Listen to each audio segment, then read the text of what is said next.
పిలుస్తూ ఒక మాట అంటారు, హనుమాన్ హరిరాజస్య సుగ్రీవస్య సమోహ్యపి రామలక్ష్మణయోశ్చాపి తేజసాచ బలేనచ. ఇది జాంబవంతుడు చెప్పినటువంటి పరమ సత్యమైనటువంటి మాట.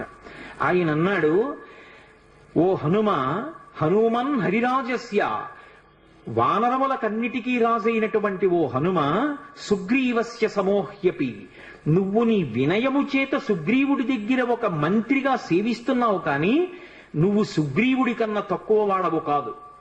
సుగ్రీవుడితో సమానమైనటువంటి బలపరాక్రమములున్నవాడివి. అది రామలక్ష్మణయోశ్చాపి, రామలక్ష్మణులిద్దరూ ఎంతటి తేజోవంతులు బలవంతులో నీవు కూడా అంతటి వాడవే.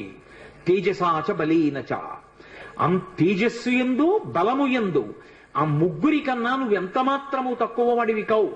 అటువంటి వాడివి ఇవాళ 100 యోజనముల సముద్రాన్ని దాటడం నీకు పెద్ద లెక్క కాదు.